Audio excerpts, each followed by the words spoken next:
They say that spring never comes to the forest by Hemlock Falls. It isn't true, of course. Spring comes right after winter, like it's supposed to. What is true is how different the spring is in Hemlock Falls from the rest of the world. It's quiet and lethal, lonely and inevitable. It sneaks up on you, shaded by winter gray that doesn't like to let go. Even now, a month into the season, frost still clings to the north side of trees, and though the sun might rise momentarily, it won't reach this dirt road. It won't reach Winnie Wednesday as she muscles a clunky four-wheeler with no assisted steering toward the Wednesday clan meeting point. Her front teeth click together as she drives. Today is her 16th birthday, and today everything is going to change. That's a quote from The Luminaries by Susan Dennard. This is YA Book Chat, and I'm your host, Leah Stuhler. Hi, everyone. Welcome to another episode of YA Book Chat. As always, thank you so much for being here and for continuing to listen to the podcast.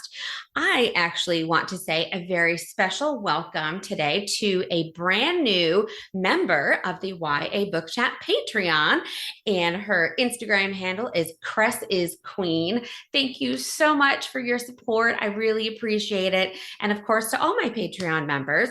And today I actually have a Patreon member as my guest. I love doing that. It's so fun. Today with me is my friend Victoria Coops, who has been here with me many, many times. And we are going to be chatting about the book, The Luminaries by Susan Dennard. And I am super excited. This book is so fabulous and so fun. And it's a good, creepy kind of read. So I think you'll enjoy it. If you like creepy kind of books, this one is for you. All right. Well, hey, Victoria, how are you today?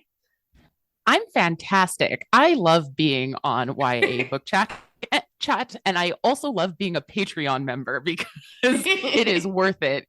Leah's awesome, and then you get to talk with her about books all the time, and that's just like chef's kiss peak. So it's just super fun. And I love having you here on the podcast. And my new Patreon member, Cress's Queen, is going to get to be on an episode soon. And okay, so since we're here, short plug, if you sign up to be a member of the YA Book Chat Patreon at the $3 or $5 level, then you will also get the chance to be a guest on an episode. So there's my little plug. Which is a really sweet perk. Like I don't know of very many podcasts that are like, hey, fans, join us to talk on a full episode. Like that's really sweet. So it's definitely worth it. And for $3, that's like, again, peak. So you could be having this much fun with Leah if you join the Patreon. Okay. I'm a really good cheerleader. And so I will plug you for you. I love that. I won't say no to this. So yeah. So are you currently reading anything right now? I am getting through Mexican Gothic. I don't know. Have you seen that? It's got one of the most beautiful book covers I've ever seen. It's just a really striking book cover, and it's been on like Book Talk and like Bookstagram. And it's also a creepy read, and I love the creepy books. That's like those are my vibes. But this one is definitely an adult novel, and I don't know. The writing is not as robust as I was kind of hoping for, because it has been like advertised very broadly. Lots of people are talking about it out there on the socials, but I'm a writer, as we've talked about before, and I think your listeners know that about me by now. And so sometimes it's really hard to turn off like writer brain when you're reading things. And Mexican Gothic is like a fantastic story. Like it's like a really good story with lots of great rich details, but there's something about the writing that just feels very like not my cup of tea, but that doesn't mean it's a bad book. Does that make sense?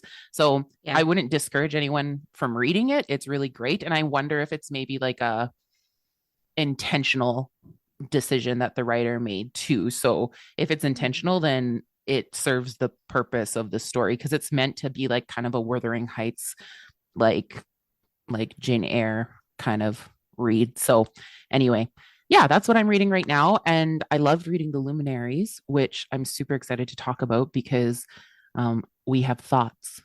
Yes, we do. We do. Mhm. So I have not read Mexican Gothic, but I have heard about it. So I was interested in it, but it's just not something I've gotten around to.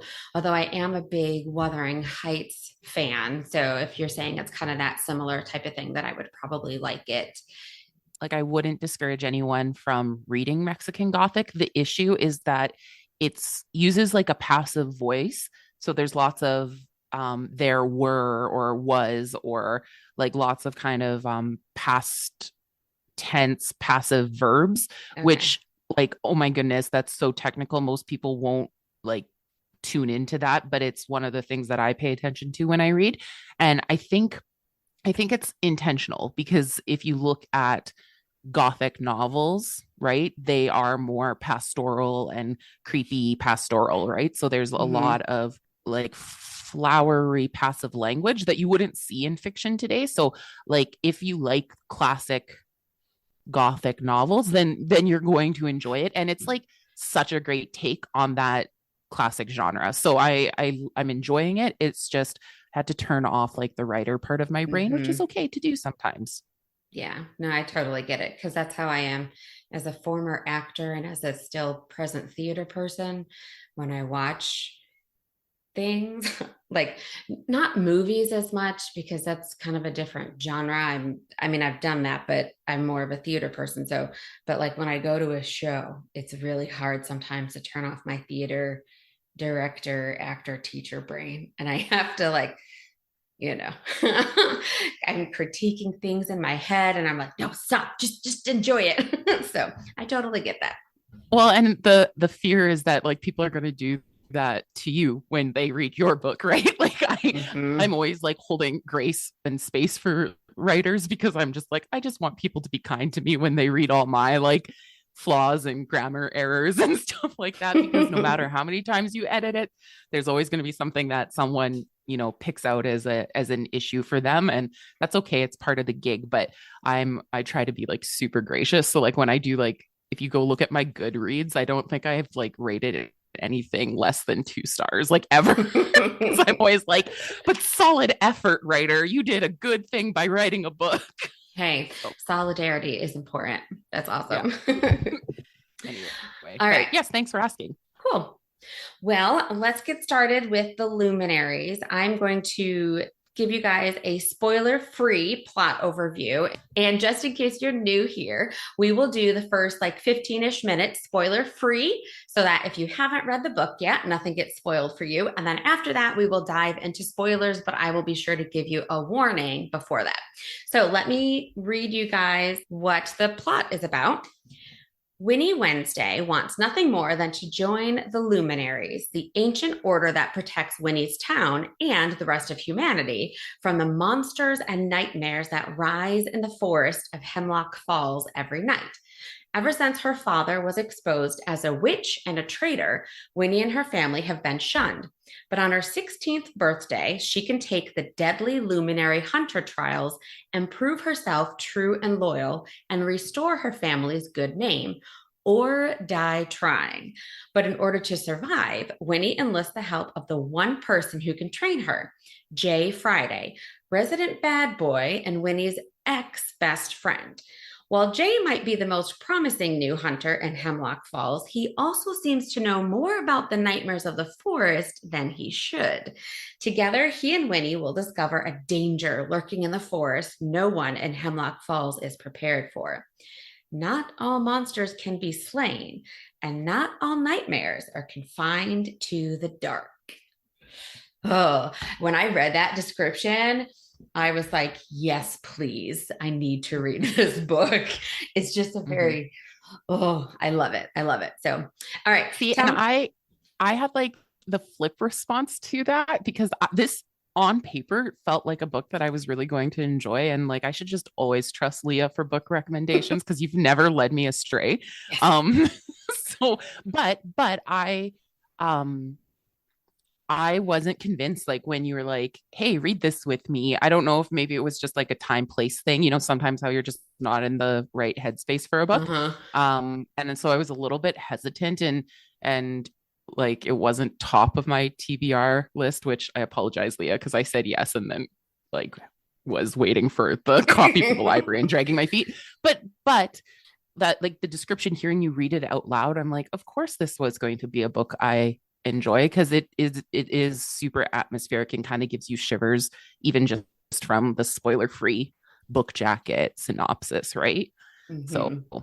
anyway, I think you're going to ask a question. No, I was just going to have you to tell me what your overall thoughts are on the book. We'll be back after a quick break. Are you passionate about writing or just love the arts? Tune in to the Poetry Podcast with A. Discover the latest trends in the industry, enjoy insightful book reviews, participate in Q&As, listen to captivating poetry readings, and get inspired by author interviews. We release episodes on the first 3 Thursdays of each month. Don't miss out. Come check us out at the Poetry Podcast with A.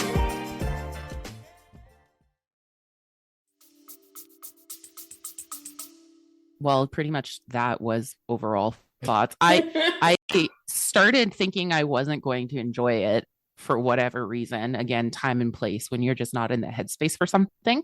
And then once I got into it, was just like devoured it in I think 3 days or 4 days or something like that. It was a really quick read because it did just pull you into the story. I love the characters. I love the setting. I'm such a sucker for like the forest as a setting, and so this features Mhm. a lot of forest, right? And as a plot device, as a setting piece, and just I mean, again, why did I think I wasn't going to enjoy this book? Because it literally checked everything off of my what I like to read list, and Leah knows that. So it Mhm. was really overall a fun read. So thank you for being a good friend to me. You're welcome. Anytime. I really loved this book too. I always love the like creepy forest vibes in a book. I don't know what it is, but it's just something that I have always really loved. So for me, when I, read that the description when it was sent to me by Tor Teen, I was like, oh yeah, I'm totally all in for this because it's really good. And I really felt like it had kind of like an M. Night Shyamalan feel to it. Like I love his movies, although admittedly there's a couple I wasn't a fan of, but most of the time I love his movies.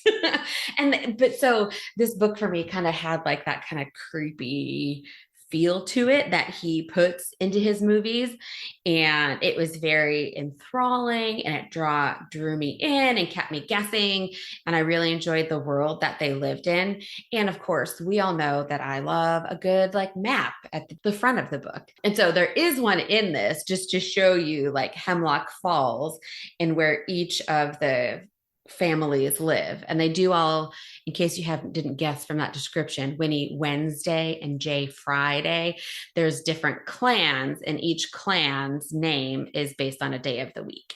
So it shows you like where each of the clans live, and then it shows, the forest of Hemlock Falls surrounding it. So you can kind of see how it's all laid out and whatnot, which of course I enjoyed. So I really liked too that this is kind of, besides it being like a fun, creepy forest and nightmare creature type of feel, it's also a redemption story, which is really cool because Winnie is looking for redemption for her and her family because they are outcasts. What is great is that, they're still allowed to live there and stay in Hemlock Falls. But of course, the bad part is they're being shunned by everybody else who's there. So this was a chance for her to really not just redeem herself, but redeem her family completely, and kind of learn more about the situation that happened with her dad as well. So that was really cool. The problem is just that she gets herself caught in a lie, and then things kind of spiral from there. But And we love the spiral. We love Mhm. the angst in the spiral because yeah, it just serves the purpose. I also like that it's a grief story because Mhm. like she's being shunned from her community and grieving like that whole the connection and stuff. Like there's so many layers to this, which I again wasn't totally expecting, but oh my goodness, so good. So yeah. Yeah. And something that I didn't know about this book until it was sent to me by Tortine. And I do want to take a second here to say thank you, because so Alexis Sarella, and I'm sorry if I said your name wrong, and then Annalise Mers at Tortine are the ones who had contacted me and then sent me this book. When they sent it to me, though, they sent me a completed hardcover, like later on, and with an enamel pin, which is oh my gosh, so beautiful. And so I just want to acknowledge them and say thank you for that, because that is so fantastic. But of course, when I got the book, they sent me, you know, an informational blurb about it. And what I thought was really cool is that, so this book actually started as an experiment on social media. So Susan Dennard, the author. What? Yeah. This is really cool. So she offered her fans choices via like different polls on which actions they wanted Winnie to take as the story grew. And it grew so much that the story kind of took on a life of its own. There were thousands of people participating and then creating like an entire online community. Oh my gosh. And they were calling themselves like the Luminaries. And so, oh my gosh. So she took this like social media experiment and then made it into this book, which I think is so cool.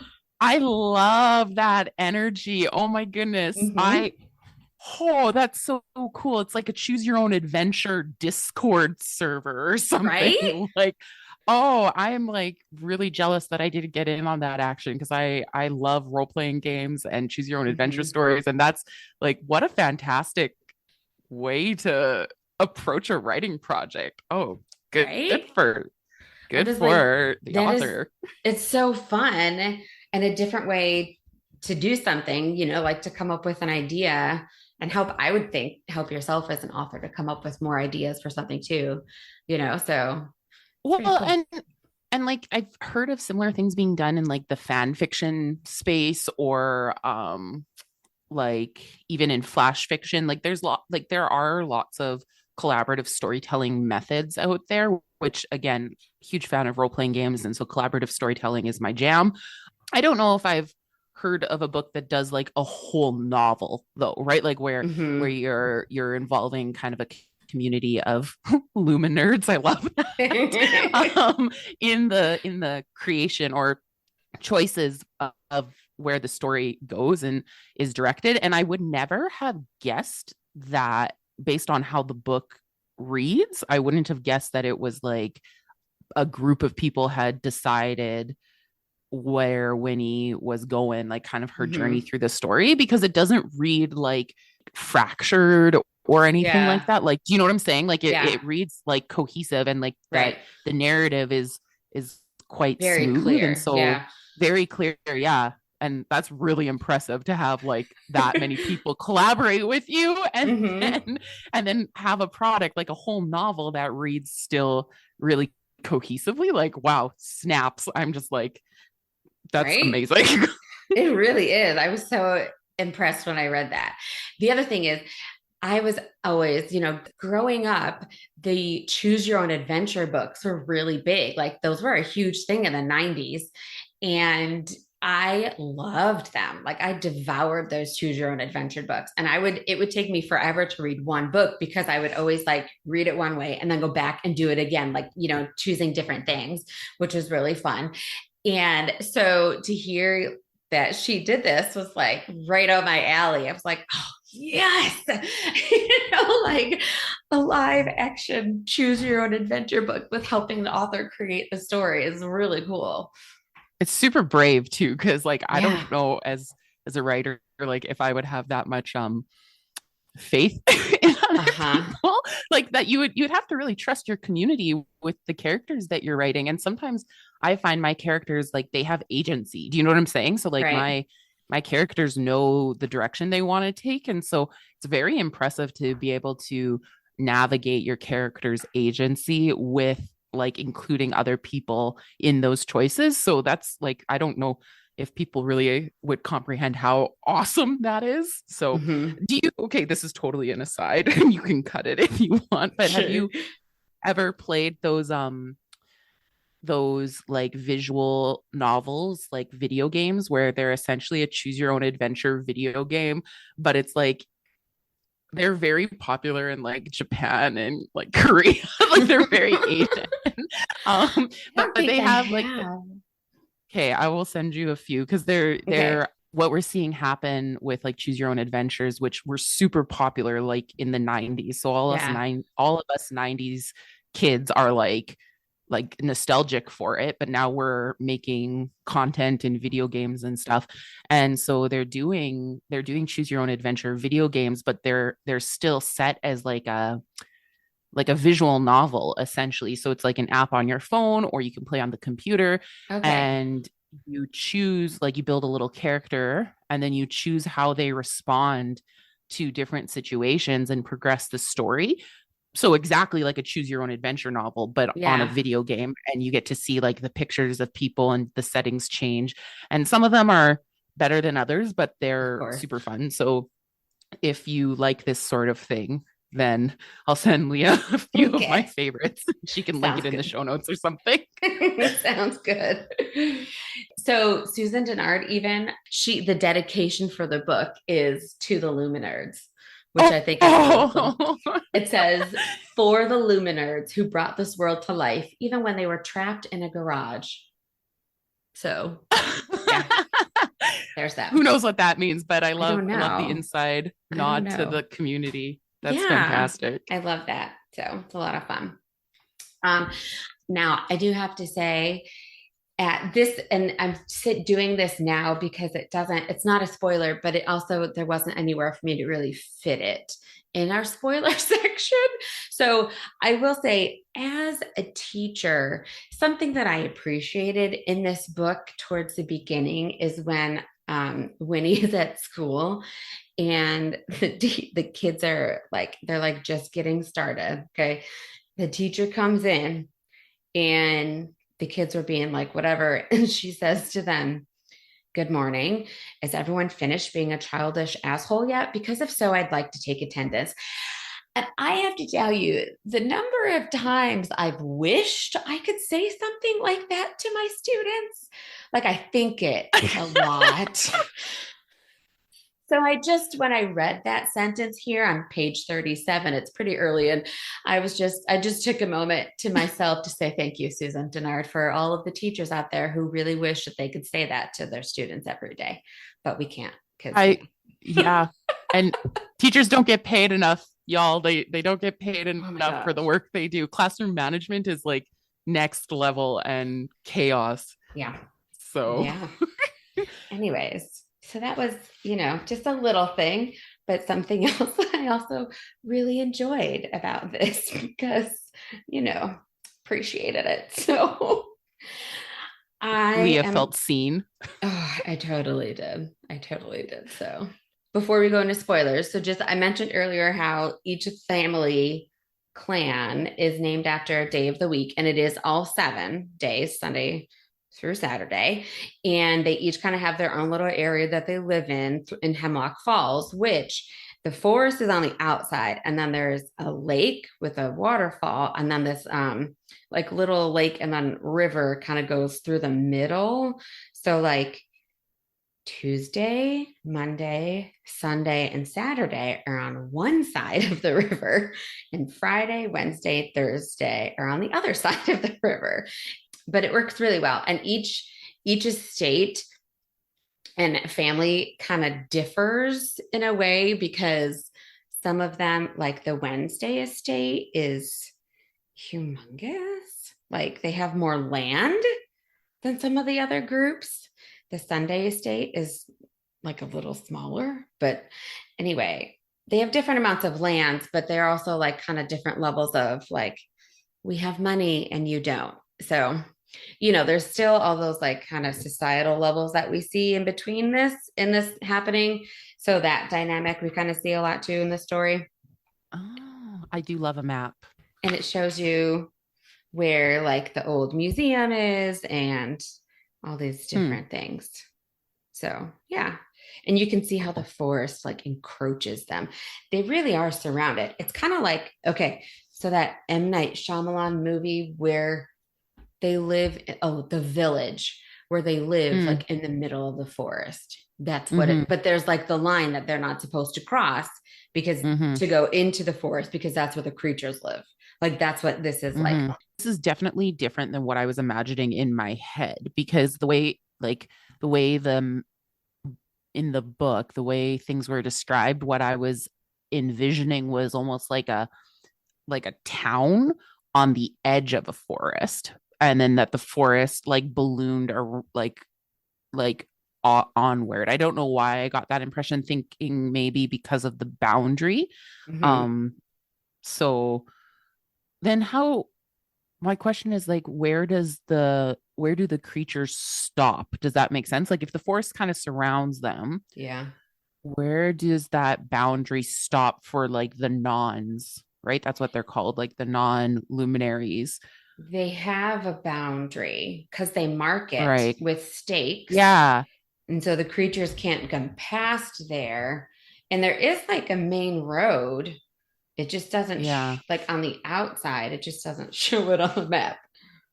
Well, and But okay, I think I've like it's probably I'm thinking about the world building, which I know we're going to talk about, so we can talk about mhm. this there too. But I think now I'm answering my own question as I start to like recall the story. Yeah. Okay, Okay. cool. Anyway, we can move on. Okay. Sorry. That's fine. All right. I think that's good. I think we can head into spoilers now. So that's what we're going to do. All right. So if you have not yet read The Luminaries by Susan Dennard, then this is where you would stop listening. And then after you finish reading this fantastic book, then come back and listen to the rest of the episode.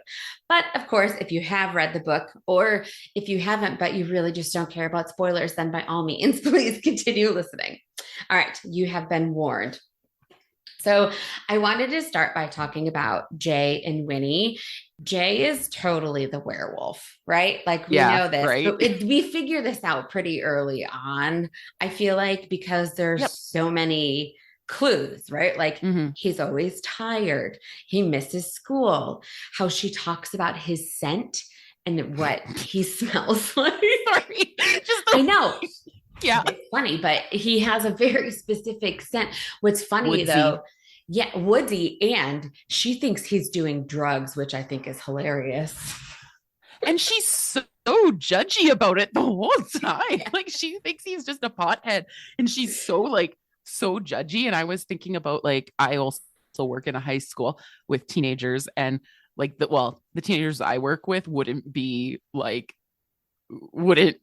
judgy about it. So I was giggling like little Winnie Wednesday is like very she's just trying to do her best all the time, and she's She a little bit is. old fashioned, and bless Yeah. her, but she's just so judgy about Jay smoking pot. It made me giggle. And Anyway. then she says something and he laughs. He's like, "Is that what you're mad about? You think I'm doing drugs?" And he's laughing like, "Stupid girl."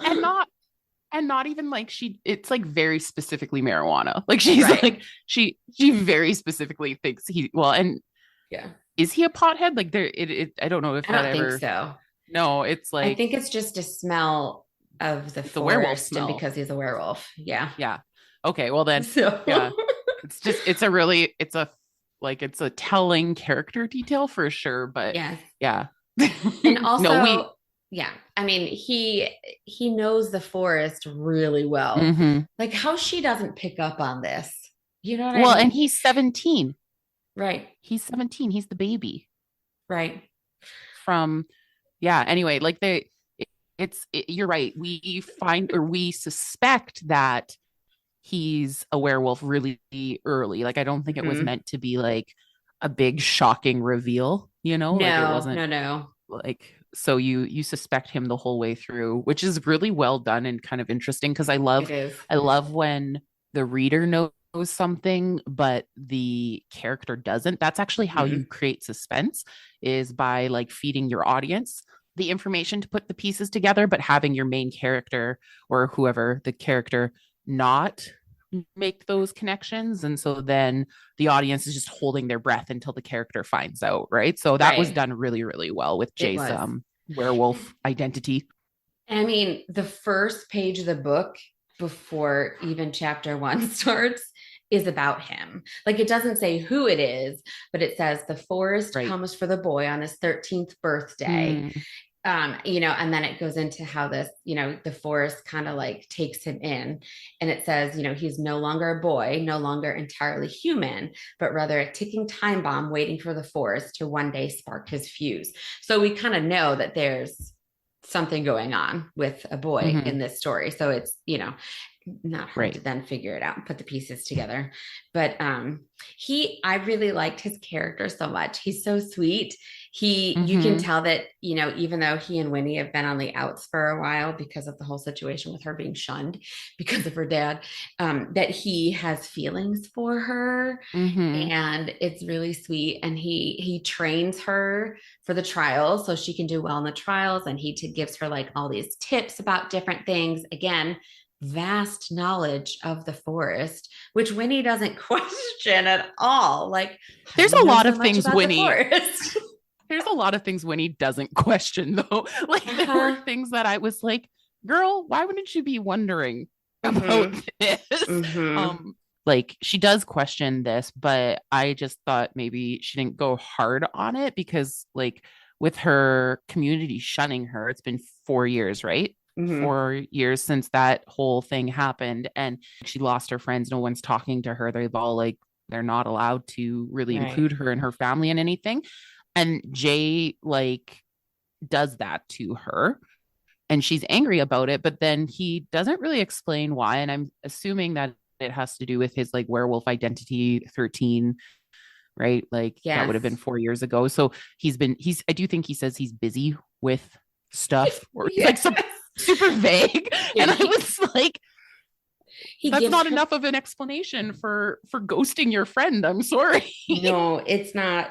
But the thing is that I think it's easy for her to just, I mean, not super easy, but she accepts it because except for the twins, those twin girls, everybody's been shunning her because that's what they're supposed to. Even her own aunt is like, I don't want anything to do with you. So that's a good point. She maybe wouldn't have questioned it because it's just like that was culturally normal and to be expected, but she does have sore feelings about it, and I like that it's addressed. But I just was when he said I've been busy with my own stuff, I would have been like, excuse me, like excuse me, too busy to send a text, friend, right? Exactly. But no, when he goes along for the ride for a lot of it, not in a like doesn't have agency way. She does a lot of cool stuff and is very like a strong character. But there were things like very teen girl brain stuff, right? Very much so. Like, actually, I'm wondering how in book 2 this is going to go down, right? Because she does get upset with him because of that, right? But then, they end up fine. They're fine. He trains her. They're friends again. They have feelings for each other. But he tells her that he has not seen the Whisperer, but and we know that he has because he's a werewolf. He's a werewolf. He saves her from the Whisperer at the end. And so I'm wondering in book 2 how that's going to go down when she finally because I think there's only going to be 2. I think it's a duology, if I remember correctly. I could be wrong, but anyway, that's going to come up, right? Like when she finally finds out that he's the werewolf and that he saved her and that he knows about the Whisperer, she's going to be all, why didn't you say the Whisperer existed, that you had seen it? Because nobody believes me. But of course, we know as the reader, he can't say anything because he's the werewolf. So how is he going to explain to everybody else that he's seen it when and how he saw it? And like a duology makes sense. When you said that you think it's a duology, I felt at the end of the book there were so many things that I had questions about still. Like I was like, but what about this, and what about this, and what about this? But a duology would make sense because then I think like all those unanswered questions have been set up to be like the main plot of the second book. I checked. It is just a duology. Sweet. I love love duologies. Me too. Like love them. I love them way more than trilogies for some reason, because YA just like really jumped hard onto the trilogy bandwagon, and it's like everything had to be a trilogy. I just feel burnt out with trilogies and duologies. I don't know. It feels like they're a complete set, if that makes sense. Like they're two halves of the same coin, and I love that dynamic. So duologies are just like my favorite, and this book would feel really good as a duology because there are so many questions, like with Winnie's dad, with the werewolf, with the whisperer, with like what life is going to be like for her and her family now that they've had their status reinstated, right? Like, oh, it's going to be great. Can't wait. I know. I'm really excited. I'm really excited about this. So Winnie, so her dad gets exposed as being a witch, and because I guess witches are different than the nightmares. Like they're a whole other thing is what it was. And it was like, people are like, no, we hate witches. We don't associate with them at all. So it was a whole other ball of wax than like the nightmares that live in the forest even. So, so her dad is considered a traitor, and then he's kicked out and he leaves.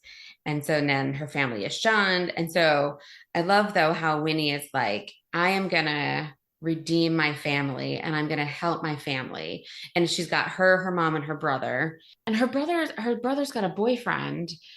Yeah. I can't remember his name. I can't remember it either, but I'm like thinking like, I guess in a way, like the boyfriend is shunned as well because he's like still with them, but he's not, I don't know. It's kind of a weird. Yeah. It's a weird gray space. Did they explain if they were, no, they wouldn't have been together when things started, like when the shunning started, because it was 4 years ago. And I think the brother is only like 19 or something like that. But like, they I think started dating after the family was shunned. But like, I wondered about that too. Like what the boyfriend, I had like mad respect for him. Right. To be sticking with her brother. Like, even though he was like kind of guilty by association, but I think it's different. Like the rules around it were a little bit unclear because like the twins still don't shun Winnie. Right.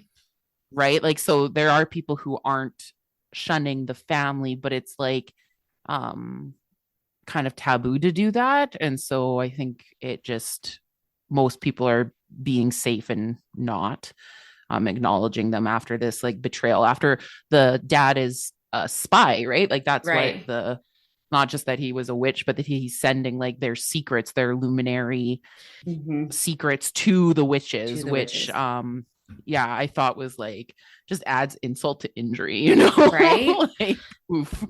Also, I feel like I would like friends like the twins who would gift me this like gorgeous leather jacket on my birthday. I was like, wow, not only are they not shunning her, but they have gifted her this amazingly beautiful leather jacket for her birthday. And I was like, where are my friends like that? Like what?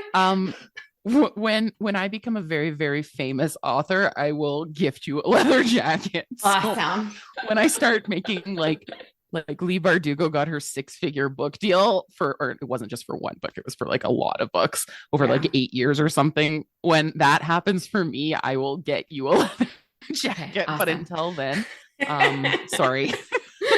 It's okay. It's okay. But the twins are fantastic. And I love that they are like, I love that there wasn't really like mean girl stuff in this story. There's a little bit with like Winnie and her best friend that was like the Thursday girl. I can't remember her name either. Name's just like in one ear, out the other. But she like, right, like she is the only one that has a little bit of conflict with Winnie. That's like a girl her age outside of like the larger class, but there's no like I was waiting for the inevitable like best friend betrayal from these twins, and it doesn't really happen the way like that makes it feel like a mean girl stunt, Right. like they're just really like kind and trying to be kind to Winnie, and Winnie doesn't trust it either. And so that's kind of a cool dynamic, because she's like having to learn how to believe that they actually are this kind, because they're super popular too. Right. And I like that. I mean, I did too. You need that, Winnie needs that. She needs friends like that to help her support her, because she wants to be a hunter, which means she has to go in through the 3 different hunter trials, which we'll talk about specifically in a little bit. She needs support for that, which Jay definitely gives her. And after the first trial, her aunt even helps her out, which is good. But, she really needs her friends the twins to kind of help her, because she felt abandoned by everybody else. So yeah, and it's like kind of cool, because after she's like shunned, it shows her who her real people are, right? And so you get these like really strong connection friendships, because they're there before she becomes like this famous kind of sensation in her community, which I'm sure we're going to be talking about in a minute. But Winnie is like a really interesting character. I really enjoyed her. My favorite part about her whole character is her name, because it's Wednesday, Winnie Wednesday. I'm just like, it is kind of fun. That's awesome. It's a great name. Wednesday. It's like Wednesday. Well, but her first name is Wednesday too, right? Like her mom. Yeah. Anyway, it's just like went really hard. Yes, she did. Into the luminary culture stuff, which the world building in this book is fantastic. So Winnie is like, I really like, she's tenacious and strong, and she's grieving, so she's pushing through all of these like really hard, challenging feelings, being shunned whilst doing it, right? And then showing up for that redemption arc, right? And it's just, man, I love seeing like kind of a refreshing, strong female lead. Like I love all our strong female girlies out there. Like, but this, I don't know, like this book, because of Winnie being who she is, it read a little bit like different, because it's not just that she's like super badass, but she's badass and she's still like vulnerable, and that's explored. And I love that. Like, I just thought that was so well written. So I don't know, like, I don't know. I want more main characters like that. I want more like badass characters that have softness with them too, because I think it's like we go too hard to like prove that like strong female lead means more masculine, and I didn't get that sense here. Like, so anyway, I could ramble a long time about Winnie's character, but I just adored her. I did too. She's very passionate. She knows what she wants. She wants to redeem her family and set things straight. But then, I mean, poor thing gets caught in a lie about killing the banshee, right? Like, and how many of us have been in that kind of situation? Like, yes. You just really feel for her. Like, it's like, you don't know what to do, because it's, she wants to tell somebody, no, I didn't actually kill the banshee, the whisperer thing that I just discovered, by the way, which nobody else has ever seen before, killed the banshee. And I was just stuck in the middle. But like, at the same time, if she tells them that, then she won't get to move on to the next trial.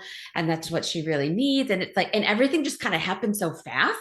Everybody's like, oh my God, you killed the banshee, because she's got the banshee claws stuck in her vest. And so, and everything just kind of spirals, and you're like, I mean, well, and like they steamroller her, right? Because she's in shock, because she did just survive a banshee encounter, but because of the whisper and the werewolf and stuff like that. And so she's trying to explain, but then the twins, because again, teenage girl brain. And this book does a great job of teenage girl brain in such a like authentic way. They just like steamroller her. They're just like, they're filling in all the gaps. And I loved that, because it happens more than once. It's very consistent for their characters. And Winnie is just like caught in the middle. And like you said, who hasn't been in a situation where you're not intending to do harm or to lie, but the motivation to continue it is more impactful, or you're afraid for the consequences of like that lie by omission. And I'm like, that's super tricky. Like, I do not blame Winnie for not correcting people when all of a sudden her whole community treats her like a hero. Like, she goes from being totally shunned to being celebrated. I'm like, nobody would, well, like, it would just take someone with incredible integrity to stop that. And like, why would you, when the reason you're being shunned wasn't your choice, right? And you're being punished. I hate the whole idea of like parents, like kids being punished for parents' actions. I just really, that bothers me. And so that was my big thing with the Luminary culture. I was like, why are these children being punished for their dad? Like, I could see the honor bound wife having to be like punished, but the kids, I was really mad about that. I agree too. I felt like, I was like, this isn't fair. These poor kids didn't deserve this. And yet everybody is shunning them. And again, even like her children. Own aunt. Yeah. They're only teenagers. And it's like complex, you know, it adds a layer of complexity to the world. And that's really great. But I was just like super grouchy about that. So of course, why would Winnie, like, what is her incentive or motivation to be more like honest or like have more integrity around this, like, lie by omission that other people started supporting before she did, when really the reason that she was being shunned wasn't just in the first place. I was like, anyway. And what's cool though is that we find out later that her aunt figured it out, and she knew that Winnie hadn't killed the banshee, but she let her compete in the other trials anyway, which is great. Yeah, and that actually made me warm up to the aunt way more, because I really did not like her as a character, or her son. Her son is a little brat, but like, I appreciated that she was willing to like relax the rules and the honor bound thing, because what's the Wednesday motto? I can't remember. It's like either. Loyalty above all or something, like, I'm not like sure. It's very honor bound. I think out of all of the clans, the Wednesdays are the ones that are like loyalty, like honor, loyalty, like trumps all, which is why they're so averse to the traitor thing. But I liked the aunt after she was like, I was like willing to break those rules so that Winnie could have a shot. Especially because, like, again, the aunt says you didn't get any training. Like, the fact that you even survived an encounter with a banshee after voluntarily waltzing into the forest with no training to do it, right? Like, I'm like, Winnie proves herself in a different way, not the way the Luminaries like have set out to be their trials, but because she is so tenacious and passionate and dedicated to the redemption of her family, like, she proves her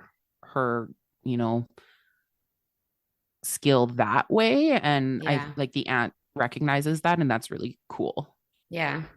And I love how supportive of her brother and his boyfriend are as well, by helping her and giving her the vest and what a small amount of equipment that they have. And then her brother gives her that locket as her birthday present. And I knew as soon as he gave it to her, I was like, ooh, this is going to come up again. This is going to be important somehow. And of course it did, because her aunt thought she got it from somewhere else. One of the girls was like, where did you get that from? Because she thought it was something she lost and it was hers. And then we find out that the locket actually helps ward off the nightmares, at least the werewolf, because she shoves the locket when she thinks she's being attacked by the werewolf. We all know she's actually not being attacked by him. He's trying to help her, but that's a whole other thing. So she thinks she's being attacked by him. And she grabs the locket and shoves it in his face, and then tries and puts it like on his neck with the fur. And he responds to it, and it makes him like yip, and it hurts him, and he pulls back from her. And then we find out that the locket was her dad's mom's, so her paternal grandmother's, and it's not actually a Luminaries locket like she thought it was, because the symbol on it, the moon, is backwards and there's 3 stars instead of 2, which the Luminary symbol has 2 stars and on a regular moon. And so she figures out then, like, oh, wait a minute, this means something different, which I think is really cool, because because then it connects to those notes that her dad left her that she found.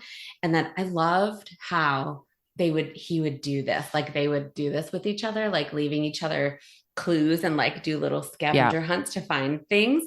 And he sent her all the way to the library and he drew something like on one of the shelves, and she found it and she didn't know what it meant. And then when she realizes that it's not a luminary locket, that symbol was on the drawing that he left for her. So she's then able to figure out like that her dad is saying that like he was framed and he's not really a traitor, which is really cool. Well, and I have so many questions about like the whole like Luminaries, Diana's, the like the dad being framed as a traitor, the best friend who mistook the locket. Like, I'm like, are you a Diana? Like, are you right? Like, is your family also? And her mom is like a council person or something like that, right? So like there are so many just like really juicy questions for the end of the book, and it's set up so beautifully kind of throughout, just with really great pacing, because that little scavenger hunt kind of thing goes throughout the whole book, starting with the locket right at the beginning, right, for Winnie's birthday. And I'm just like, oh, I really want the second book, right? But because his message to her, once she figures it out from the locket, is that it says, I was framed. So now we have that whole thing that we get to kind of figure out in book 2, which I think is going to be really cool as well. Yeah. I'm just like, I just want to speculate about like what's going to happen, you know, like so much. Which we've done in the past. Because did we do that? I don't remember what episode or like what book we were covering, but we were like predictions for the next one. It was one of the series. Maybe it was Shelby Mahurin's books, but probably because so many things, so many questions to answer. Oh yes. I want all the answers now. I do too, but we can't have them all, but it's okay. Unfortunately. Well, and when does the second one come out, Leah? Because this one's new. Actually, let me see. Because this book just came out in 2022. So I know, like, I'm gonna look. She's posted the book cover for the next one, which by the way is also like freaking fantastically gorgeous. I mean, the book cover for this is so nice, and like here it is. It comes out in November. Oh, okay. Well, that's good, because I honestly was expecting it to be like forever from now. So cool. In fact, I need to put this on my list. It's right now. Right. The second book is called The Hunting Moon, and this comes out in November. It's a great title. So yes. All right. So now we know when that comes out. Okay. That's not too long to wait. No, it's not too bad. It's not too bad. I have plenty of other stuff to hold me over in the meantime, as always. But I want to talk about some of the creatures in the forest here, some of these nightmares, because, it's hard to like, we're not going to be able to really like hit on all of them in detail because there are a lot of them, but there are just some of them that are they're so different, right? So we have, so first in like referring to the forest, what she says is really cool. It says, but that's the thing about the forest. It can break just about anything. And it's like, she talks about how it breaks Winnie's family apart, but also like it can literally break people, because they have to go in, like what her job is like going in and helping like clean up the dead bodies, which is really not fun. Like, what 17-year-old girl wants a job going in and cleaning out dead bodies from like hunters who have died because they've gotten killed by these monsters? No, thank you. Or pulling out dead nightmare, bodies that the hunters killed too. But it's each of these creatures I really liked. They're very like super creepy and eerie. And we have, thank the Lord, we've got this like she's got the compendium of all of the creatures, which is really cool. Cause then we also get all the information, but it helps Winnie out. Okay, here we go. So we've got, to name a few or most of them, the banshees, which we all know what banshees are for the most part. Werewolves, obviously, the changelings, I'm probably going to say this wrong, Melusine. I don't know how you say it. Melusine. Okay. It's a French word for mermaid. Thank you. Very helpful. The spirit mist. And then, of course, and then we have the revenants, the basilisks, the vampira, the ghost deer, the harpy, the manticore, the kelpies, and then, of course, our brand new friend, the whisperer, who I think has some of the best descriptions ever. Because it's like, what is this thing, right? Because it makes a weird noise and then it walks weird. Like there's a quote about the sound that it makes sounding like something like cooking bacon. Like it's like she's never sure how to describe it because it's so weird. Well, and it distorts the space around it, right? Like that was the other unique thing. It's like visually, it's essentially like distortion, and then like the sound that it's making is like crackly, like static. She describes it a bunch of really interesting ways, but like very evocative ways. And I love that it's never consistent because you get the sense that it is almost like when you like flip through a radio too fast, like this is like total analog technology, but right, like when you flip through like a dial on a radio and it like buzzes through all these like radio stations and then goes to static. Like I felt like that was kind of the same style of description around the whisperer's sounds, because it was like the bacon thing and then like a lawnmower blender. Like there was like so many that were very creative. Crazy description. But I think that's also what makes it so creepy and so intriguing, because there's not, unlike with the banshee and the ghost deer and the werewolves, where you get a very clear description of what each of these things are, what they look like, how tall they are, how big they are, if they are venomous or whatever, how they kill things. Like the whisperer, you don't have that. So it allows your imagination to really go places, which is another reason to me this feels like an M. Night Shyamalan movie, because if you think about the movie Signs with the aliens, you never see the aliens till the very end of the movie. But the whole time, it's like he builds it up so much with the talk about them that it really creeps you out and gets, and keeps you on the edge of your seat because you haven't seen them. You just get this tiny little glimpse of like their foot walking through the corn or whatever. And but you don't see them entirely till the end. So the whisperer is kind of that same way, where she's really building up the suspense with all these different descriptions about the sound it makes and how it's like distorted and all these different things, that I love. And it was really cool. Well, and I think it was super cool that like this is explained with the world building too, because you've got the compendium, which has all the known nightmares in the world, right? Because they talk about how the forest is like a sleeping spirit. So there's a nexus of magical energy, and the spirit that's sleeping or developed there is what is dreaming at night and bringing these creatures to life through the spirit's dreams. But that has happened like in ancient forests all over the place, which I was just like devouring this world, like building all the texture, and like it was just like, oh, so good. And then because this has happened, there are luminary groups in like Asia and Europe and South America and Africa, right? Like all across the world, that the more ancient forests have stronger spirits and or sleeping spirits, and then stronger nightmares. and they've been categorized, right? So like you've got all this world, like known stuff.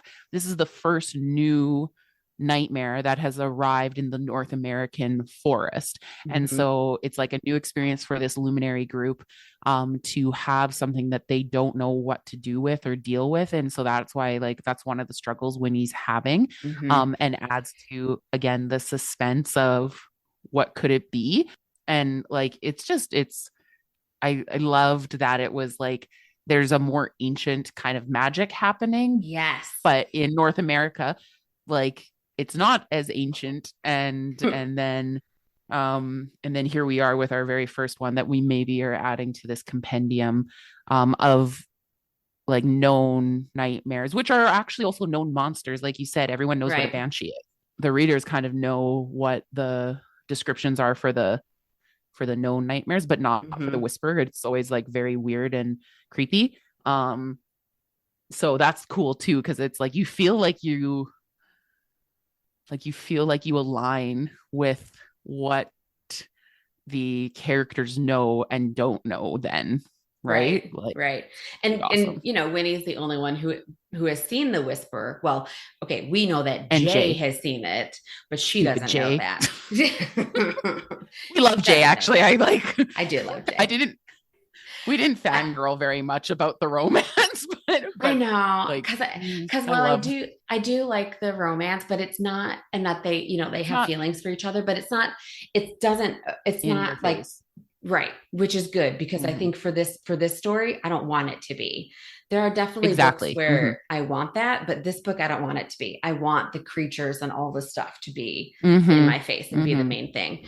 And I will have to say, so there are some creatures that I was glad were just, kept nice, like the ghost deer, because if she had turned the deer into some horrific, like human killing thing, I think I probably would have cried. Deer.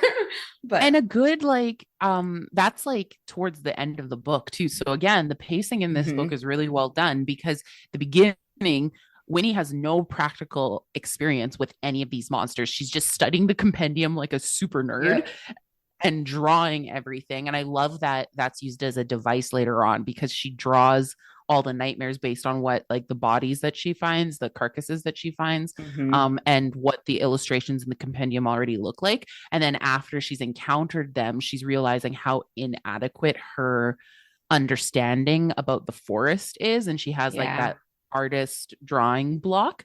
So like, you have the pacing of it as Winnie becomes more familiar with the forest, as she goes through her trials, she actually develops way more empathy for kind of like the what is happening, for the nightmares, for what is happening in the forest every night. And like the ghost deer, she sees those, I think it's during the second trial, right? Yeah. She sees the one, I think. And it's like this moment of and it's like a moment of gentleness, right? Where she's like realizing that maybe Jay was right when he said, like, you have to trust the forest, right? Like that, right, or it will kill you. But if you trust it, then you see like the beautiful things too, which the ghost deer are beautiful and serene.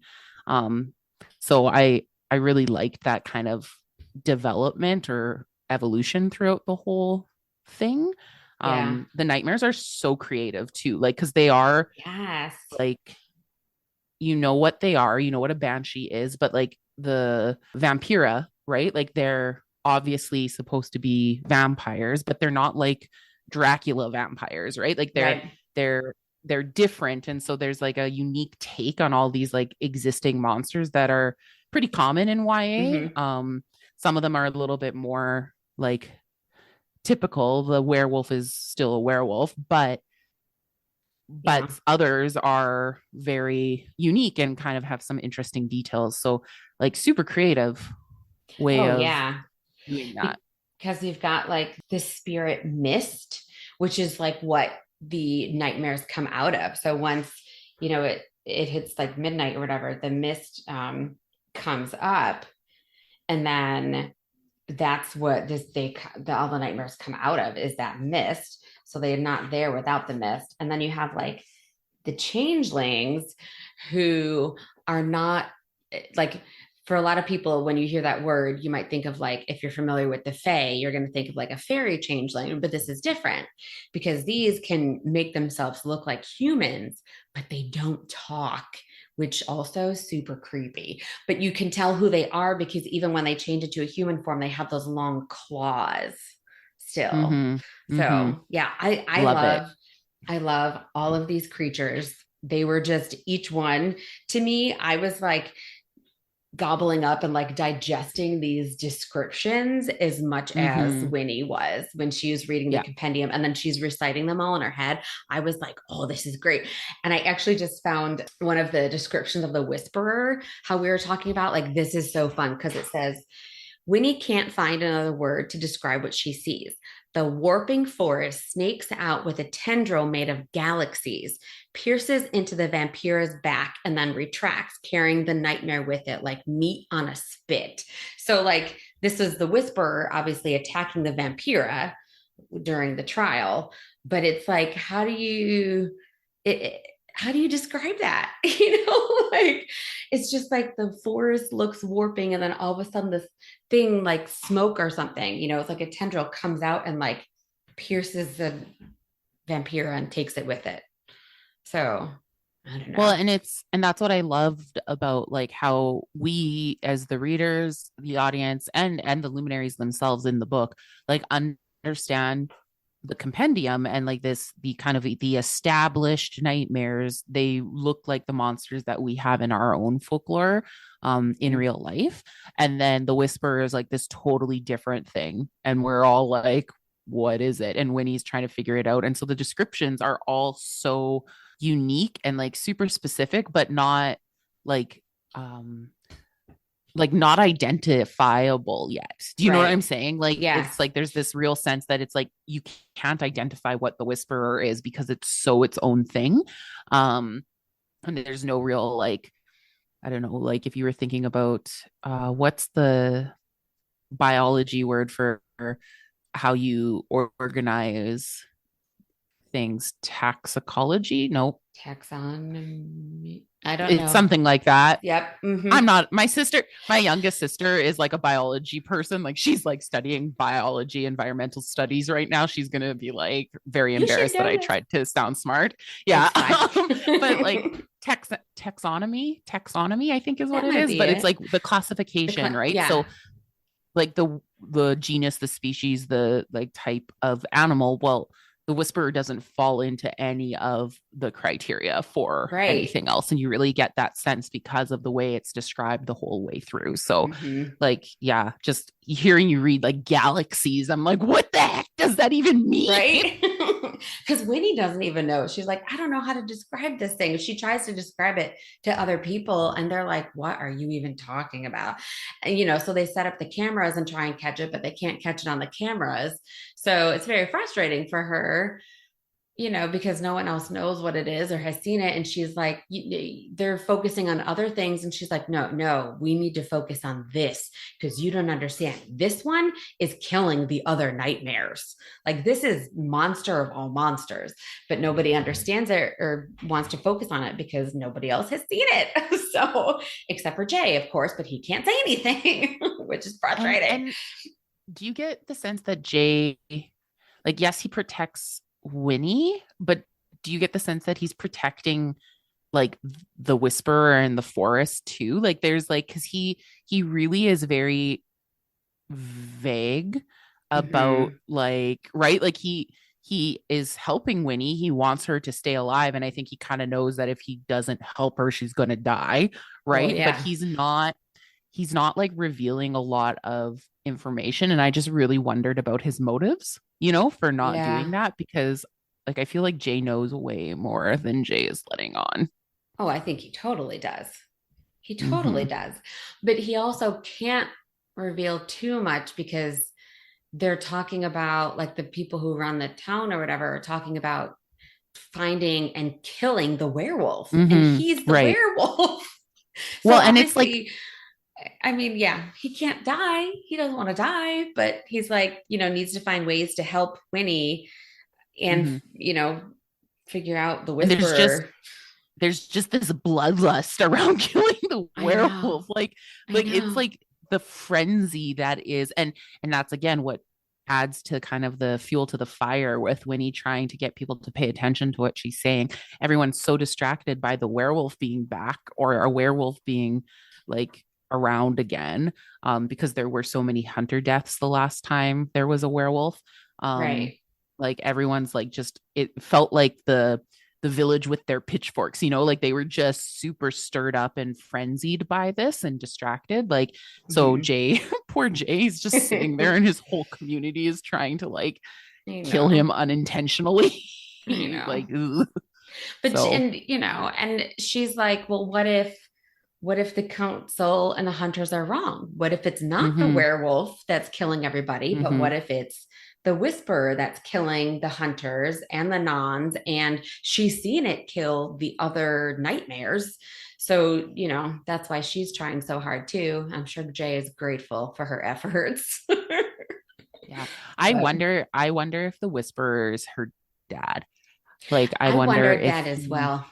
Actually. Yeah, like if he somehow got banished or stuck in between like the sleeping world and the waking world or something. Like I feel like, again, there's going to be some really delicious like plot happening in book 2, because there are all these pieces on the chessboard, and one of the things is like, what happened to Winnie's dad, really? Like, and where is he? Right? Because I guess he is sending letters though, so maybe it's not that. See, this is where I just like, I know. Well, no, but I think those letters, the ones she's found were older.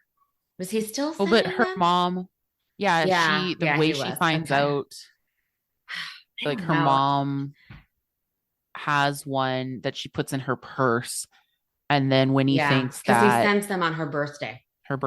Yeah. So he is sending letters. So he's out there somewhere. But I did wonder if like I'm I wondered the same thing though for a minute too, because Jay and Dad, I was like, what is going on? Like, and I feel like they're connected somehow, because the timeline of events, right? Like the dad was like 4 years ago, he was found out to be a traitor, or set up to be a traitor, and that's when Jay started turning into a werewolf. Like, because he was 13, right? So so I wonder, I feel like there's a link there, like, and I'm so excited to see how it turns out. But you wanted to talk about the trials, so like, I think we've been kind of dancing around about them. Because we have trial 1, where she has to slay a nightmare without any interference from an adult hunter, which we talked about how she was trying to slay the banshee, but she didn't, because then the banshee attacked her. But then the whisperer,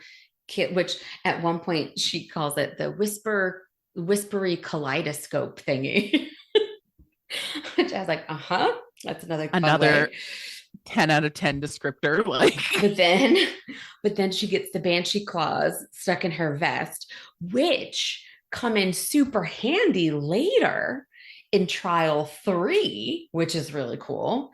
And then so that was trial 1. On trial 2, she has to spend the night alone in the forest and survive, which is when she's there, like Jay helps her and gives her the tips and tells her to stay in the tree by water. And because he says that they don't like the water, or they can't go in the water. So she's in the tree, and that's when the vampire are there. And then the whisperer attacks the vampire, and she manages to, again, escape. And then third trial is different for everybody. Each person's trial is different for the third one. And like, they're at the party, and her friend Emma goes into the woods. Emma's trial was to get Winnie to follow her, and Winnie's trial was loyalty, to see how loyal she would be. And so, we find out she is very loyal to Emma, because she does follow her and then tries to rescue her. And that's when those banshee claws come in handy, because poor Winnie, man, she was like, what do I give the twins for their birthday when they gave me these amazing leather jacket? How can I possibly repay them for that? And I don't have money. And then she gives them the banshee claws, like as a necklace, which is really cool, and then ends up being able to use it to save Emma because it can because the venom in them can like paralyze them, right? And like make them. Yeah, it's like comatose, like it puts you into Oh, here like it is. a It's yeah, I just found it. If collected from a banshee corpse, the venom can be used to induce temporary comas and even a mimicry of death, slowing the recipient's heartbeat to near stillness. So she was able to use that to help Emma because Emma had been attacked by well, she thought maybe it was, well, Winnie thought it was the werewolf, but it turns out it really wasn't. But anyway, so she uses it to help Emma. well, and like I thought this was brilliant. Like Winnie's Mm-hmm. way smarter than I am because I would have been like, here's the gift card. Like, but she went with something super meaningful, and like the twins' reactions to it was like they were just so adorable. I was like, I Yeah. love the strong girl friendships. Like I'm just like, yes.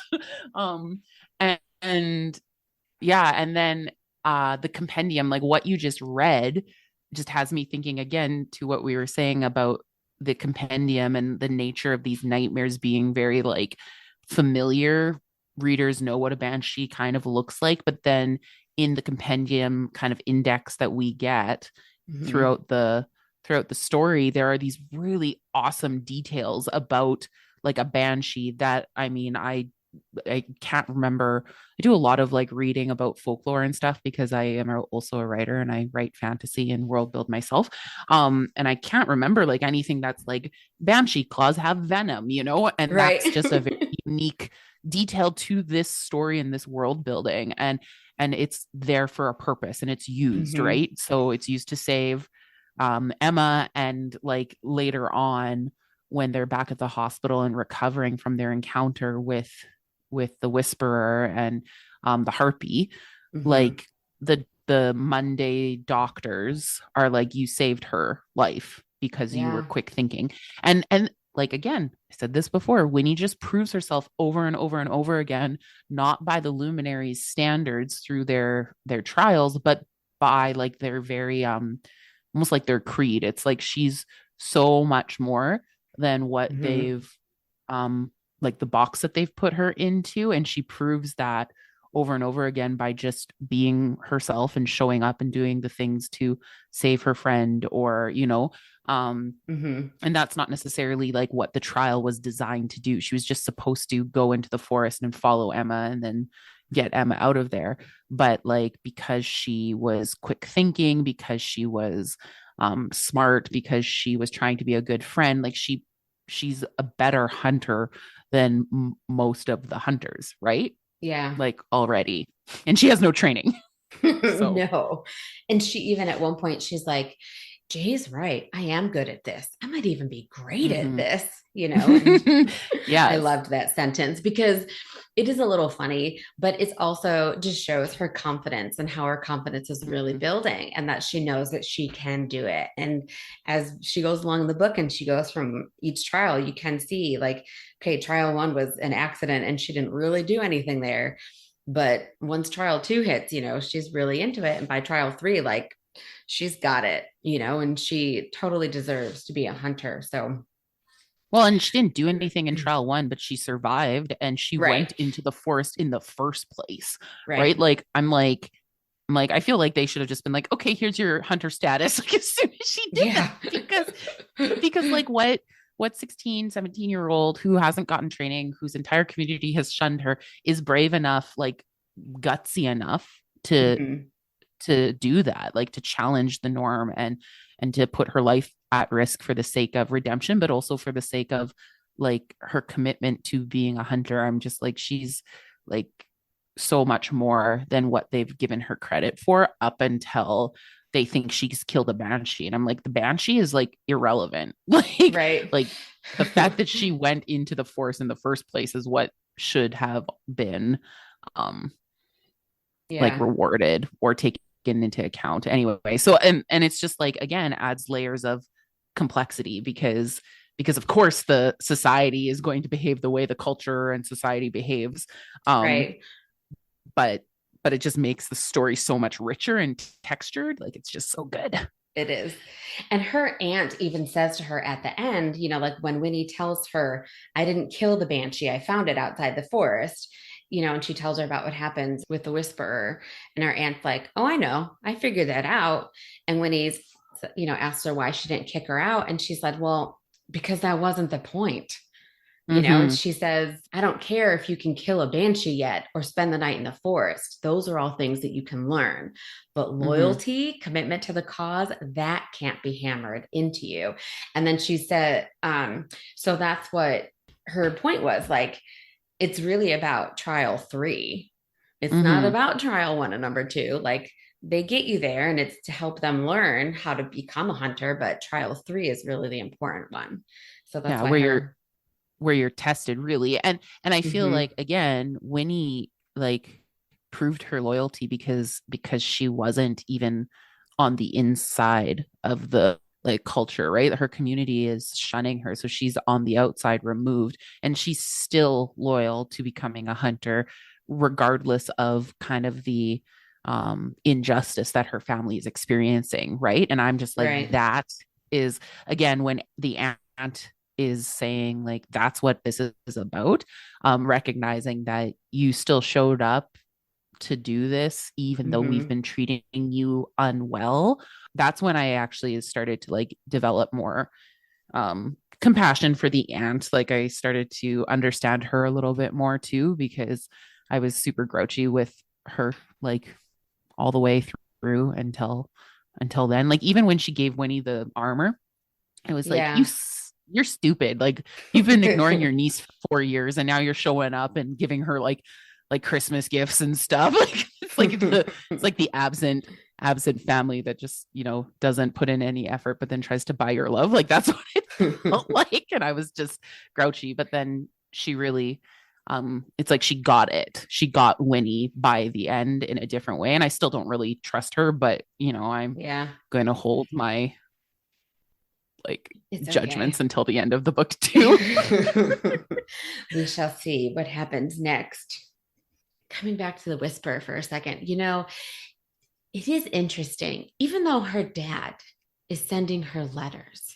Okay. So he could still be the whisperer. Like, because think about it.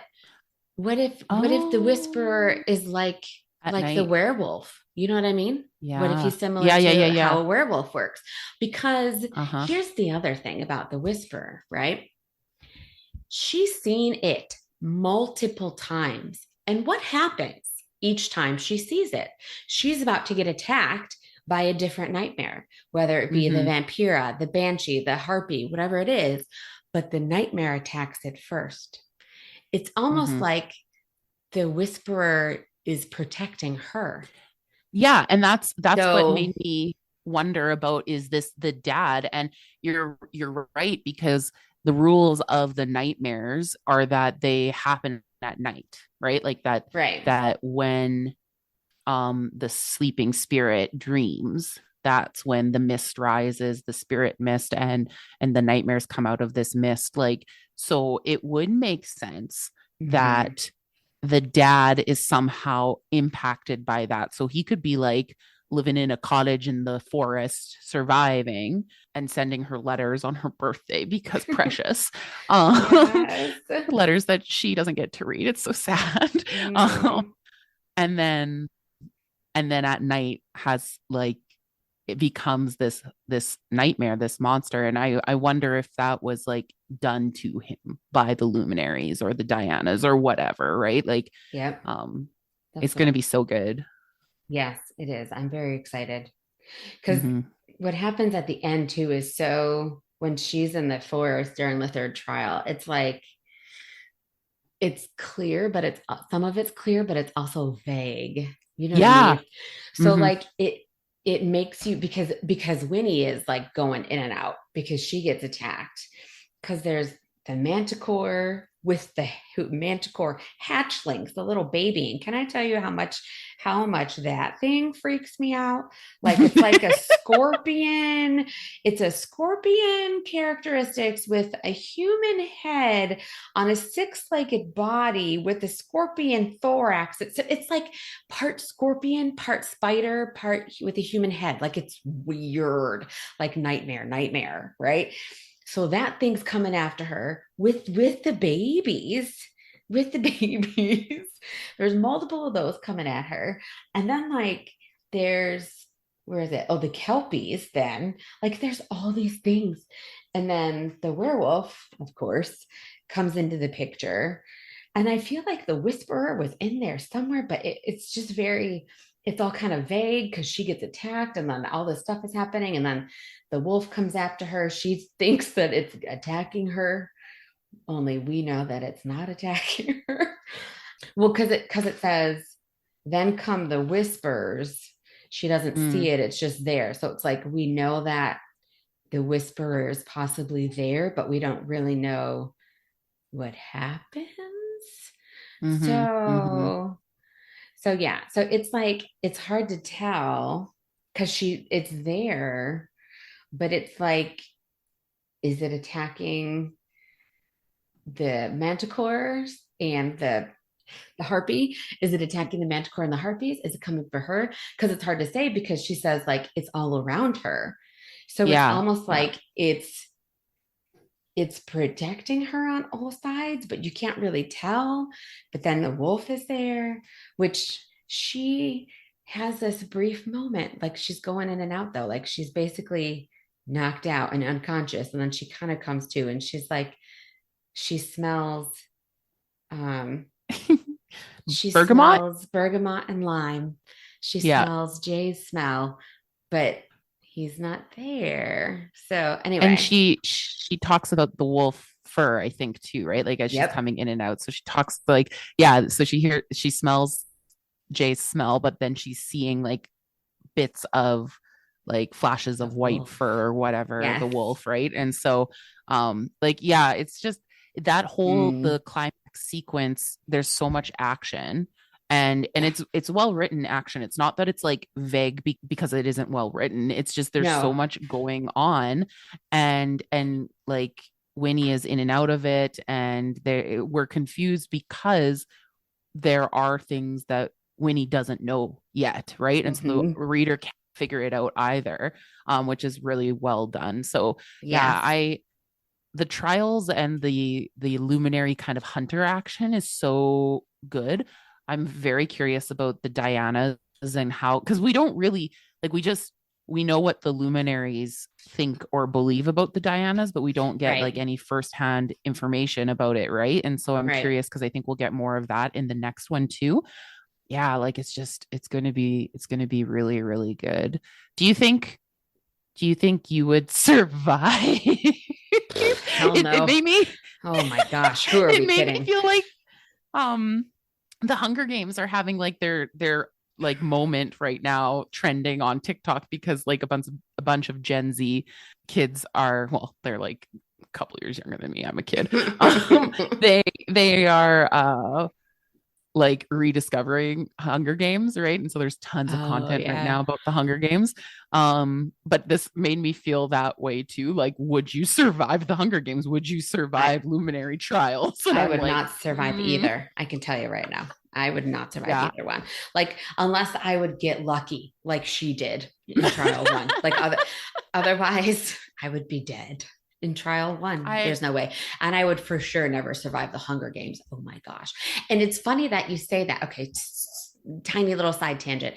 It's funny that you say that about how there's this like resurgence of the Hunger Games right now with Gen Z, because the new movie is coming out in November from the prequel book, which I'm really excited about and hoping it's going to be good. But and I mean, that's the reason it's like, having another moment is because of the marketing around the new movie, right? So now it's like trending on TikTok, and Gen Z who've all probably like my youngest sister is technically Gen Z, and I'm like the last of the millennials, kind of the way the timelines work out. But she watched the Hunger Games with us, but she would have been young and Right. wouldn't have watched all of it because it's scary.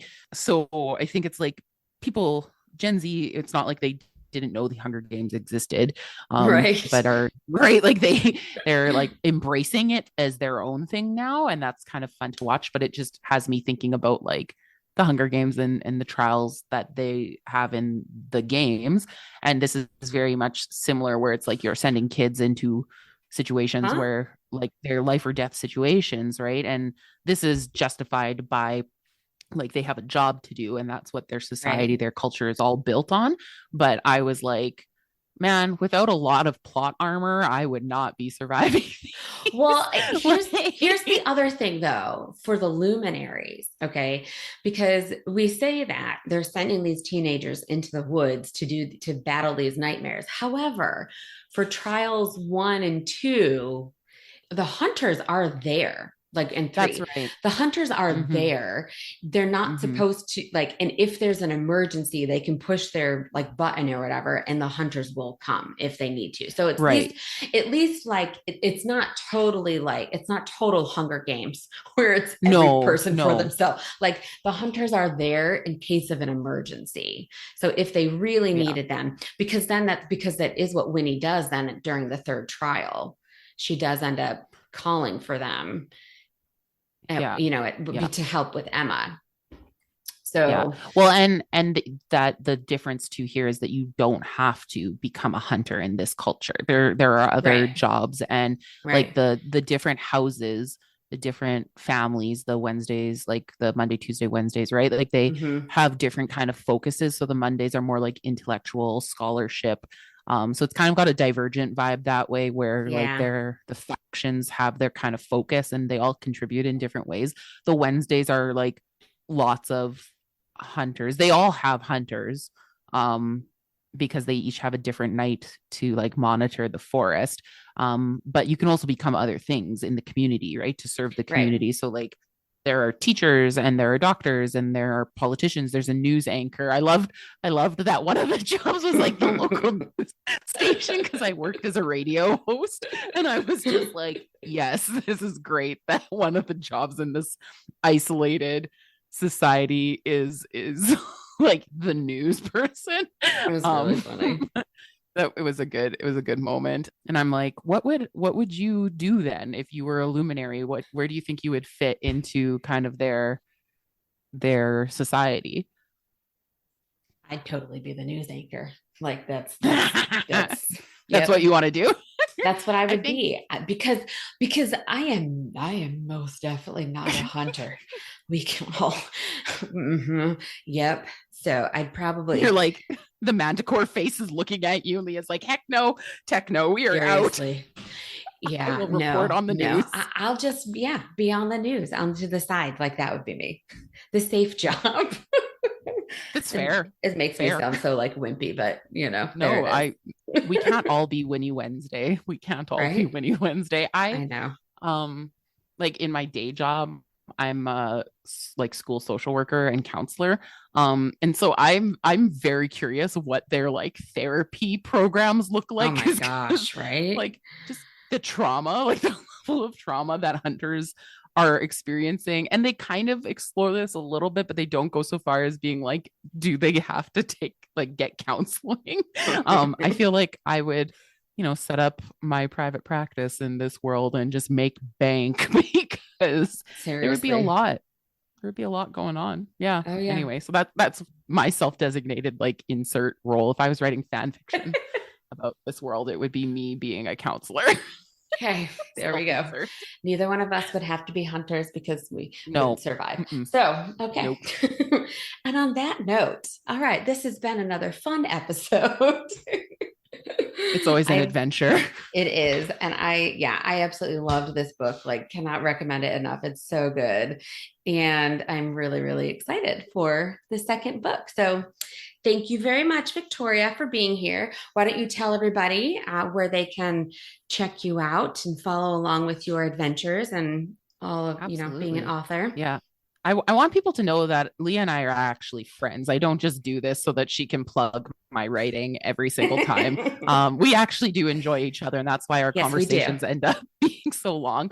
But I appreciate the opportunity. So yeah, I am going to be published in spring 2024. So my novel is currently in production and it is coming your way. I'm talking with our publishing team about cover finalizations and marketing plans, and that's all getting really, really exciting and very real. So I've got like big news coming up soon around like just some really exciting parts, the cover, the title, those kind of things. So that's going to be announced, I don't know when, but eventually quickly here, because like I've not told anyone this. I haven't even shared it on my social media, but we've finalized who's going to do the cover, and I'm like beyond excited for this artist. Yes. And so yeah, YA Book Chat fans getting the first details before anyone else, but that contract is getting drawn up, and so once it's finalized, then I'll be announcing who is going to be doing the cover art and the title of the book. And yeah, like just really excited to be debuting with Groundwood Books here in Canada. And if you are interested in YA books, if you like the books that Leah and I talk about, then I'm certain you're going to like my book. It's about D&D, like Dungeons and Dragons, and teenagers who play D&D and use it as a way to flirt with each other and also discover themselves while dealing with like homophobia in their hometown. And so it's a really fun read, deals with some heavy topics, but like in a really fun and approachable way. And I'm just very, very excited for people to like pre-order and get it into their hands. So all that stuff is going to be coming soon. If it sounds like something your readers or your audience is interested in, you can like me on social media, follow me on social media at Victoria Coops, Koops Writes, on Facebook, TikTok. I don't do TikTok very well, but I have a TikTok account, and Instagram is where I do most of my social media stuff. So come along for the ride. And yeah, there's going to be lots of exciting updates, like probably in the next 5 months, I would say, as we gear up promoting this book. So thank you. Yay. I am so very excited. And I will put links to all of that in the show notes for today, so everyone can check that out.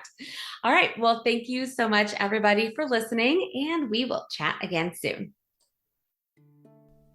Today's episode featured the book The Luminaries by Susan Dennard. Be sure to follow YA Book Chat on Instagram and Facebook. And don't forget to subscribe wherever you get your podcasts so you get your episodes as soon as they are available. Have you checked out the YA Book Chat Patreon? You should. There are lots of perks for members. YA Book Chat was created by, is hosted and edited by me, Leah Stuhler.